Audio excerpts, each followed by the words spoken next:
গুলিবিদ্ধ ইনকেলাব মঞ্চের মুখপাত্র ও জুলাই গণ অভ্যুত্থানের সম্মুখভাগের যোদ্ধা শরীফ ওসমান হাদির শারীরিক অবস্থা অত্যন্ত সংকটাপন্ন বলে জানিয়েছে প্রধান উপদেষ্টার প্রেসউইং। আজ বুধবার এক বার্তায় প্রেসউইং জানায়, উন্নত চিকিৎসার জন্য সিঙ্গাপুরে অবস্থানরত শরীফ ওসমান হাদিকে দেখতে গিয়েছেন দেশটির পররাষ্ট্রমন্ত্রী ভিভিয়ান বালাকৃষ্ণন। তিনি হাসপাতালে গিয়ে হাদির চিকিৎসা পরিস্থিতি সরজমিনে পর্যবেক্ষণ করেন। পরবর্তীতে রাতে সিঙ্গাপুরের পররাষ্ট্রমন্ত্রী ভিভিয়ান বালাকৃষ্ণন বাংলাদেশের অন্তর্বর্তী সরকারের প্রধান উপদেষ্টা অধ্যাপক মোহাম্মদ ইউনুসকে ফোন করে শরীফ ওসমান হাদির সর্বশেষ শারীরিক অবস্থা সম্পর্কে অবহিত করেন।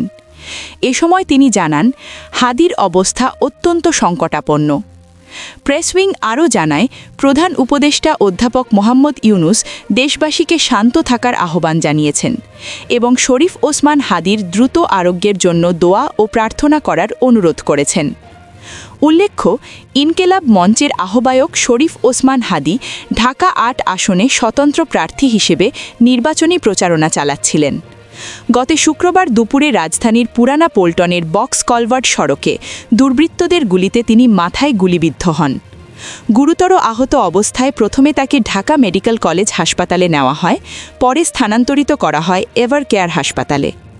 পরিস্থিতির অবনতি হলে গত সোমবার দুপুরে এয়ার অ্যাম্বুলেন্সে করে উন্নত চিকিৎসার জন্য তাকে সিঙ্গাপুরে পাঠানো হয়। এ সময় তার সঙ্গে ছিলেন তার ভাই, পাশাপাশি বাংলাদেশি চিকিৎসক ও নার্সদের একটি দল। ঘটনাটি নিয়ে রাজনৈতিক অঙ্গনে তীব্র উদ্বেগ ও প্রতিক্রিয়া সৃষ্টি হয়েছে।